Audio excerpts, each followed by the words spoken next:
మేడగది మీరు దేవుని కలుసుకునే స్థలం. 1953 సంవత్సరం నుండి నేటి వరకు, అనగా గత 72 సంవత్సరాలుగా నిరాటంకంగా ప్రచురితమవుతూ 3 తరాల ప్రజలను విశ్వాసంలో అనుదినము బలపరుస్తున్న ధ్యానాలు ఇప్పుడు యూట్యూబ్లో మీకోసం. వీక్షించండి, విశ్వాసంలో దినదినము వర్ధిల్లండి. ఈనాటి మేడగది ధ్యానాన్ని చదువుకుందాం. సోమవారం, మార్చి 24, 2025. మంచి ఉద్దేశాలు. ఈనాటి ధ్యానాంశం మంచి ఉద్దేశాలు. ఈనాటి వాక్య భాగంగా ఇర్మియా గ్రంథం 29వ అధ్యాయం 10 నుండి 14 వచనాలు చదవండి. ఈనాటి ముఖ్య వచనం: నేను మిమ్మును గూర్చి ఉద్దేశించిన సంగతులను నేనెరుగుదును. రాబో కాలమందు మీకు నిరీక్షణ కలుగునట్లుగా అవి సమాధానకరమైన ఉద్దేశములే గాని హానికరమైనవి కావు. ఇర్మియా గ్రంథం 29వ అధ్యాయము 11వ వచనం. మా వ్యవసాయ భూమికి చివరన ఒక చిట్టడవి ఉంది. తరచుగా దానిలో నుండి అడవి పిల్లులు వస్తూ స్థానికంగా సంచరించే చిన్న చిన్న జంతువులు, పక్షులకు హానికరంగా ఉంటున్నాయి. కాబట్టి మేము వాటిని పట్టుకుని దూర ప్రాంతంలో వదిలిపెట్టాలని వాటి కోసం హానికరం కాని ఉచ్చులను పెట్టాం.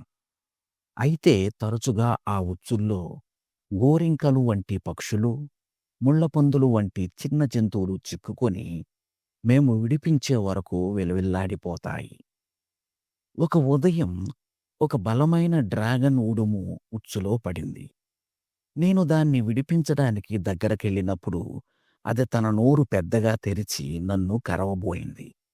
దానిని బోనులోనికి నెట్టుతున్నప్పుడు అది నా వైపు బుసలు కొడుతూ చూసింది. అది నన్ను చూసి భయపడుతున్నట్లున్నది. దాన్ని విడిపించడానికి నేను చేసే ప్రతి ప్రయత్నం దానిని ఇంకా భయకంపితురాలిని చేస్తున్నది. చివరికి ఎలాగైతేనేమి ఆ ఉచ్చులో నుండి దాన్ని విడిపించి దాని దారిన అది పోయేలా చేయగలిగాను. అలాగే మనం కూడా అనేకసార్లు దేవుడు మనకు మేలుకరమైన కార్యాలను చేస్తున్నప్పుడు అర్థం చేసుకోవడంలో విఫలమవుతున్నాం. దేవుడు కోరుకునేదంతా మనల్ని ప్రేమించి మనల్ని విడుదల చేయడమే అన్న వాస్తవాన్ని మనం గ్రహించనందున ఆయన మృదువుగా, ప్రేమగా మనల్ని సమీపిస్తున్నప్పుడు మనం ఆయనకు విరుద్ధంగా పోరాడుతుంటాము. ఇర్మియా ప్రవక్త మనకు గుర్తు చేస్తున్నట్లుగా దేవుని ఉద్దేశాలు మనకు హానికరములు కాదు, కానీ అవి మనకు మేలు కలుగజేయడానికి మరియు మన బంధకాల నుండి, భయాలన్నిటి నుండి మనల్ని విడిపించడానికి ఉద్దేశించిన మంచివే. నేటి ధ్యానం: దేవుడు కోరుకునేదంతా కేవలం నా క్షేమమేనని నేను విశ్వసించగలను.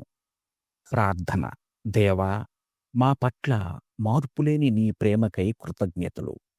మమ్మును మేము మీ ప్రేమకు సంపూర్తిగా అప్పగించుకోవడానికి, మమ్మును ఆశీర్వదించడమే నీ ఏకైక ఉద్దేశమని గుర్తుంచుకోవడానికి మాకు సహాయం చేయము. ఆమేన్. ప్రార్థనాంశం: నా పట్ల దేవుని ఉద్దేశాన్ని విశ్వసించున్నట్లు. తన అనుభవాన్ని ఈనాటి ధ్యానంగా మన కోసం రాసి పంపినవారు డోరతీ ఓ నీల్, సౌత్ ఆస్ట్రేలియా. మేడగది అనుదిన ధ్యానాలు మీకు ఆశీర్వాదకరంగా ఉన్నట్లయితే వెంటనే మన ఛానల్ని సబ్స్క్రైబ్ చేయండి. లైక్ చేయడం, షేర్ చేయడం మర్చిపోకండి. దేవుడు మిమ్మును దీవించునుగాక. ఆమేన్.